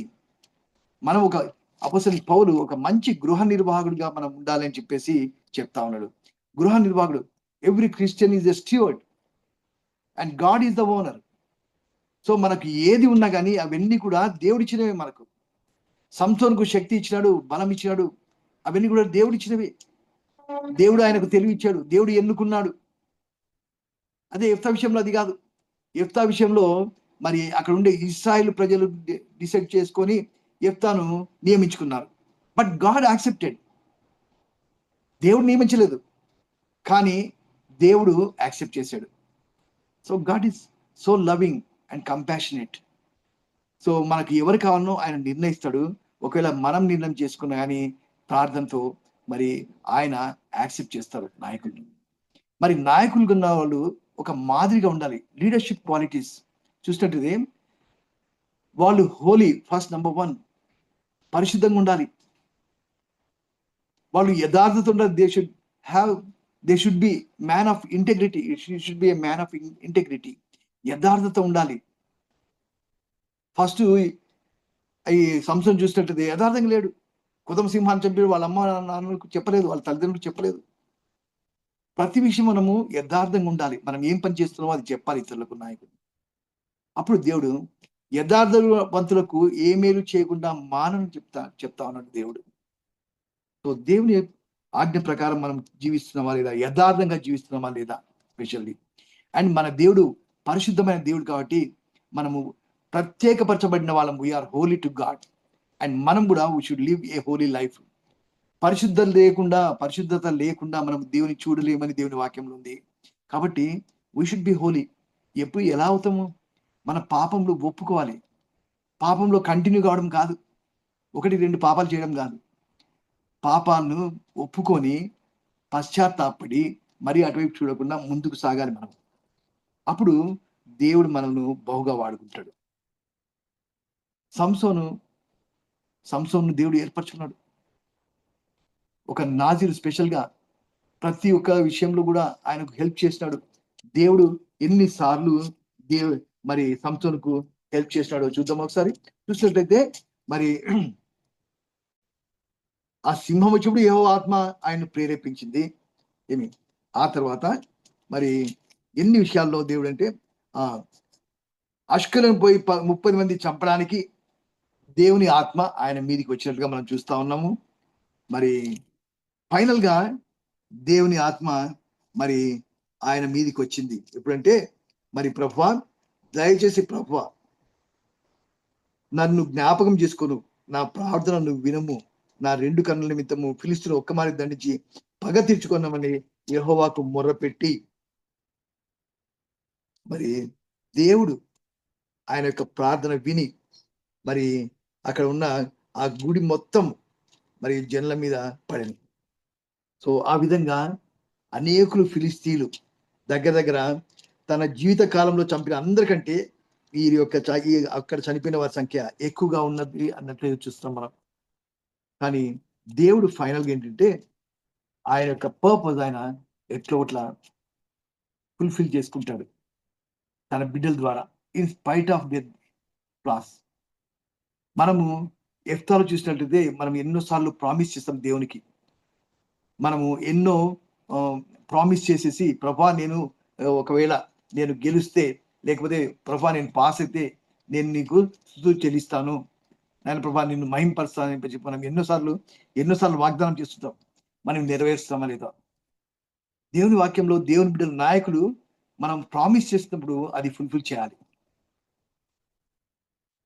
ప్రసంగి గ్రంథంలో 5వ అధ్యాయం 2వ వచనంలో మనము ఏదైనా ఒప్పుకున్నట్లయితే, మన నోటితో ఏదైనా ఒప్పుకున్నట్లయితే అది తప్పకుండా చేయాలని చెప్పేసి దేవుని వాక్యంలో ఉంది. యాకోబు ఒప్పుకున్నాడు, నేను ప్రభా నువ్వు నిజమైన దేవుడివి, నేను నిన్ను చూసినానని చెప్పేసి నేను ఇప్పటి నుంచి నేను నా సంపాదన అంతట్లో దశం భాగిస్తానని ఒప్పుకున్నాడు. అంతేకాదు, గాడ్ హ్యాస్ ఫుల్ఫిల్డ్. ఆయన ఏం చేసినంటే గాడ్ ప్రొటెక్టెడ్ జేకబ్. ఆ ప్రామిస్ చేసిన వల్ల గాడ్ ప్రొటెక్టెడ్ జేకబ్. అండ్ అంతేకాదు, who kept his word to follow the lord. నీవు ఏదైతే ప్రామిస్ చేస్తున్నావు అది చేస్తున్నంత వరకు గాడ్ హ్యాస్ ప్రొటెక్టెడ్ హిమ్. అన్నా చూసినట్లయితే ప్రభువా నాకు ఒక కుమారుడు నేను తిరిగి నీకు ఇస్తాను అని అన్నప్పుడు, మరి శామ్యూల్ పుట్టినప్పుడు ఆమె దేవునికి డెడికేట్ చేసేసింది సమూయేలును. మరి దావీదు కూడా యోనాతానుతో ప్రామిస్ చేసినాడు. ఏమని ప్రామిస్ చేస్తుంటే, అయ్యా నీ సంతానము నేను I will be very kind, నేను దయ కలిగి ఉంటాను, నీ యొక్క సంతానము నేను చూసుకుంటాను జాగ్రత్తగా అని చెప్పేసి ప్రామిస్ చేసినప్పుడు మెఫీబోషెత్ అనే కుమారుణ్ణి కూడా ఆయన మరి ట్రీట్ చేశారు ఒక రాయల్గా. అయ్యా నేను చచ్చిపోయిన కుక్కలాగా లాంటి వాడిని నువ్వు చేరదీస్తావు అంటే, but it was a promise. వాగ్దానం చేసినాడు. మనం కూడా వాగ్దానం చేసినప్పుడు నమ్మకంగా ఉండాలి. పౌలు కూడా ఏంటంటే, నేను ప్రభా యెరూషలేములో ఆయన మొక్కుకున్నాడంట, ఆ మొక్కును నెరవేర్చాడు. He made his sacrifice despite his danger. ఆ రోమాలో ఉన్నప్పుడు మరి ఆ యెరూషలేములోకి వెళ్ళి ఆయన తన మొక్కుబడి తీర్చుకున్నట్లుగా మనం చూస్తున్నాం దేవుని వాక్యంలో. అంటే దేవుని బిడ్డలు ప్రామిస్ చేసినప్పుడు వాళ్ళు అది నెరవేర్చాలి. యెఫ్తా చూసినట్లయితే, మరి నా గృహం నుంచి నేను అమ్మోనియలను గెలిచిన తర్వాత నా గృహం నుంచి ఎవరు బయటికి వచ్చినా, ఏ వస్తువు బయటికి వచ్చినా అది నీకు సమర్పిస్తా అన్నాడు. అటువంటి మరి అనుకోకుండా అది ఎందుకు వచ్చిందో మనకు తెలియదు మనకు. కానీ ఆ వాగ్దానం అంటే ఆ ఒప్పుకున్నాడు. అది ఏమంటారంటే ఒక ఓ అంటే మరి దేవుని దగ్గర ఒప్పుకుంటున్నట్లు, ప్రభా నీవు ఎవరు మా ఇంట్లోంచి వస్తే అది నేను నీకు అర్పిస్తాను అని చెప్పేసి ప్రభుతో ఒక మాట చెప్పాడు. కానీ ఆ మాట చెప్పిన తర్వాత నెరవేర్చాడు. మరి యెఫ్తా కూతురు పాపం ముందు యుద్ధం చేసి వస్తున్నప్పుడు యెఫ్తా కూతురు బయటికి వస్తే, మరి ఆ యెఫ్తా కూతురును ఆయన బలిగా ఇచ్చినట్లుగా మనం చూస్తున్నాం. హి ఫుల్ఫిల్డ్ హిస్ వో. మనం ఏదైనా ఒప్పుకుంటే ప్రభు దగ్గర దాన్ని నెరవేర్చాలి. సో మన నాయకులు మనం ఒప్పుకున్నప్పుడు మనం నెరవేరుస్తున్నామా లేదా? ఎన్నోసార్లు దేవుడు మనకి ఎన్ని మేలు చేసినా కానీ మనం ప్రామిస్ చేస్తాం, నేను అది చేస్తాను ఇది చేస్తాను, కానీ మనం ఏమీ చేయడం లేదు. We take so many decisions, అంటే ఎన్నో తీసుకుంటాం కానీ వాటిని మనం పాటించడం లేదు. We're not implementing. మరి నాయకులకు మనం ఏం చేస్తాం? దేవుని బిడ్డలుగా మనము ఎట్లా ఏ విధంగా మనం జీవిస్తాము? దేవుని బిడ్డలుగా మరి ఫిలిస్తీన్లు వచ్చి ఇశ్రాయేలీయుల దగ్గర వచ్చి మాకు సంసోను అప్పగించంటే, మరి ఇశ్రాయేలీయులు అసలు ఎవరికి సపోర్ట్ ఇవ్వాలి? సంసోనుకి ఇవ్వకుండా, ఫిలిస్తీన్లకు మరి అపోజ్ చేయకుండా సంసోను పట్టి వాళ్ళు ఫిలిస్తీన్లుగా ఇచ్చినట్టుగా దేవుని వాక్యం చూస్తాం. 15వ అధ్యాయంలో చూస్తే మరి 11లో చూసినట్లయితే, ఫిలిస్తీన్లు మనకు ఏలికలని నీకు తెలియదా, నీవు మాకేం చేస్తావని చెప్పగా, ఫిలిస్తీన్లు నువ్వు చేసిన పనికి మమ్మల్ని ఇంకా సప్రెస్ చేస్తున్నారంటే మరి ఆయన కట్టేసేసినట్టుగా చూస్తున్నాం. కట్టేసి ఇశ్రాయేలీయులే సంసోనును ఫిలిస్తీన్లకు అప్పగించారు. కానీ యెహోవా ఆత్మ బలంగా వచ్చినందున 14 వచనం చూసినట్లయితే 15:14లో యెహోవా ఆత్మ అతని మీద బలంగా వచ్చినందున అతని చేతిలో కట్టబడిన తాళ్ళు అగ్ని చేత కాల్చబడిన జనపనార వలె ఆయన సంఖ్యలు అతని మీద నుండి విడిపోయాయి. ఒక్కోసారి దేవుని బిడ్డలే దేవుని నాయకులను అప్పగిస్తూ ఉంటారు. ఆ నాయకులను కూడా సరిగా పని చేయనివ్వరు. మన సంఘాల్లో కూడా చూసినట్లయితే నాయకులకు ఎంకరేజ్మెంట్ ఉండదు. నాయకుల్లో వీక్నెస్ ఉన్నాయి, but still they are leaders. God has chosen them and every Christian has to do the work of God. Apostle పౌలు నన్ను బలపరచు అని అందే నేను సమస్తం చేయగలను. దేవుని పని నువ్వు చేయాలంటే దేవుడు బలం ఇస్తే, దేవుడు శక్తి ఇస్తే, నువ్వు లేకపోతే నువ్వు ఏ పని చేయలేవు. అందుకని ఆ కాలంలో అపోస్తలులు దేవుని శిష్యులు, అంతేకాదు యేసుక్రీస్తుని నమ్మినటువంటి ప్రతి ఒక్క బిడ్డ కూడా వాళ్ళు మరి దేవుని యొక్క వాక్యాన్ని ధైర్యంగా ప్రకటించారు. ఎప్పుడంటే పరిశుద్ధాత్మ శక్తి వారి మీదకి వచ్చినప్పుడు. పరిశుద్ధాత్మ శక్తి, దేవుడు నీకు సహాయం చేయకుండా you can't do the work of God. దేవుని పని చేయాలి. ఈరోజు ఫిలిస్తీన్లను మరి ఏదో ఒక విధంగా చంపేయడం కాదు నాయకుడిగా. ఈరోజు మనము ఇది మన సిచ్యువేషన్లో దేవుడు మనకు ఒక పని ఇచ్చాడు. మనము ఫైట్ చేయాలి. సాతాన్ తోటి అతని అనుచరులతో మనం ఫైట్ చేయాలి. అంతేకాదు దేవుని రాజ్య విస్తరణ కొరకు మనం పాటుపడాలి. మనము పరిశుద్ధాత్మ సహాయంతో మనము జయించాలి. మన పరిశుద్ధాత్మ సహాయంతో మనం సువార్త ప్రకటించాలి. పరిశుద్ధాత్మ సహాయంతో మనం దేవుని పని చేయాలి. యెహోవా ఆత్మ మీ మీదికి గిద్యోని మీదకి వచ్చినప్పుడు, లేకపోతే యెహోవా ఆత్మ మరి ఇక్కడ సంసోన్ మీద వచ్చినప్పుడు ఆయన శక్తివంతుడైపోయినాడు. ఈరోజు పరిశుద్ధాత్మ అనే వరం దేవుడు మనకి ఇచ్చాడు. ఎప్పుడైతే నీవు యేసుక్రీస్తును అంగీకరించావో, నీ పాపంలో ఒప్పుకున్నావో, నీవు దేవుని యొక్క శిష్యుడైపోయినావు. అంతేకాదు నీకు ఆల్రెడీ పరిశుద్ధాత్మ అనే వరం ఉంది. పరిశుద్ధాత్మ దేవుడు మన హృదయంలో ఉన్నాడు. ఆయన he will guide us. And అవసరం వచ్చినప్పుడు ఆయన మాట్లాడతాడు మన తరఫున. పరిశుద్ధాత్మ దేవుడు మనకు సహాయం చేస్తాడు. ఏం మాట్లాడాలా, ఎలా మాట్లాడాలా, ఎలా సువార్త చెప్పాలనేది. So depend on God. దేవుని పని చేయాలంటే నీ సొంత శక్తి చాలు, నీ సొంత జ్ఞానము, నీ సొంత తెలివి చాలదు. You need to depend on God. దేవుని మీద ఆధారపడి దేవుని పని నమ్మకంగా చేయాలి. అప్పుడు దేవుడు మహిమపరచబడతాడు నీ జీవితం ద్వారా, నీ ప్రవర్తన ద్వారా, నువ్వు చేసే పనుల ద్వారా. అండ్ దేవుని రాజ్యం విస్తరిస్తుంది. ఈరోజు ఇంకా అంధకారంలో ఉంటున్నారు ఎంతోమంది ప్రజలు. మన భారతదేశంలో ఎంతోమంది సువార్త అందని ప్రదేశాలు ఎన్నో ఉంటున్నాయి. మనం ఇంకా అందరు కాన్సన్ట్రేషన్ అంతా సిటీస్ మీదే ఉంది. అడవుల్లోకి వెళ్ళడం లేదు. ఇంకా మరి అన్రీచ్ ప్లేసెస్ ఎన్నో ఉన్నాయి. ఇంకా మెయిన్ స్ట్రీమ్లోకి రాకుండా ఎంతోమంది ట్రైబల్స్ అలాగే జీవిస్తా ఉన్నారు. వాళ్ళని రీచ్ కావాలి. దేవుడు మనకు శక్తి అలా, దేవుడు మనకు గైడెన్స్ ఇవ్వాలి. అప్పుడే మనం రీచ్ కాగలం. ఆ విధంగా మనము ఆయన రాజ్యాన్ని విస్తరించాలి. సాతాను ఓడగొట్టాలి. ఆయన రాజ్యం విస్తరించినప్పుడు సాతాను వెళ్ళిపోతుంది. సాతాను ప్రజలు తగ్గిపోయి దేవుని ప్రజలు ఎక్కువ అవుతారు. కాబట్టి దేవునికి మహిమ అవుతుంది. దేవుని బిడ్డలుగా, దేవుని నాయకులుగా, మరి దేవుని మహిమపరచే బిడ్డలుగా ఉండాలంటే దేవుడు మనకి ఇచ్చిన తలాంతులు దేవుని మహిమార్థం వాడాలి. అంతేకాదు దేవుని దగ్గర మనం ఒప్పుకున్నవి మనం చేయాలి. When you have taken a decision to serve the Lord, అది you do it till the end. అంతవరకు సహించిన వాడి రక్షణ పొందాలంటే అంతవరకు నమ్మకంగా ఉండాలి. దేవుడు క్రిస్టియన్ లైఫ్ ఏదో ఒక రోజుతో 2 రోజుతో పోయేది. It's a process. Christian life is a process. అంతవరకు మనము ప్రూవ్ చేయబడుతూ పనికిరాని తీగలను దేవుడు విరగొడతా ఉంటాడు. పనికొచ్చి తీగలు ఎందుకంటే మనం బహుగా ఫలించాలి. It's God's process. అంతేకాదు మనము ఫైనల్ గా ఆయన సారూప్యంలోకి వస్తున్నాము. We're being made like Christ. క్రీస్తు సారూప్యం నీలో నాలో రావాలని ప్రభు యొక్క చిత్తం. సో ఆ క్రీస్తు సారూప్యంలోకి రావాలని మనం ప్రతి ఒక్కరు ప్రార్థన చేయాలి. చిన్న ప్రార్థన చేసుకుందామా? పరిశుద్ధమైన ప్రేమ గల మా తండ్రి, దయగల నాయన, ఈరోజు నాయన ప్రభా, ఎఫ్తా మరియు నాయన సంసోను నాయన న్యాయాధిపతులుగా మీరు నియమించారు నాయన ప్రభా. ఈ బిడ్డల జీవితాలను బట్టి నాయన వారు చేసిన పనులను బట్టి నాయన మేము ఎన్నో విషయాలు నేర్చుకున్నాం నాయన ప్రభా. ఇవన్నీ కూడా మా ఆత్మీయ మేళ్ళ కొరకు నాయన ప్రభా మీరు రచించినారు నాయన ప్రభా. నీకు వందనాలు. ప్రత్యేకంగా నాయన ప్రభా నీ నాయకులుగా ప్రభా నీ పని నమ్మకంగా చేయుటకు, యథార్థంగా జీవించటకు, పరిశుద్ధంగా జీవించుటకు, నీ సువార్తను ప్రకటించుటకు నీ శక్తి ద్వారా మేము ప్రకటించడం నీ కృప దయచేయండి నాయన ప్రభా. వింటున్న ప్రతి శ్రోతను దీవించి ఆశీర్వదించిన ప్రభా.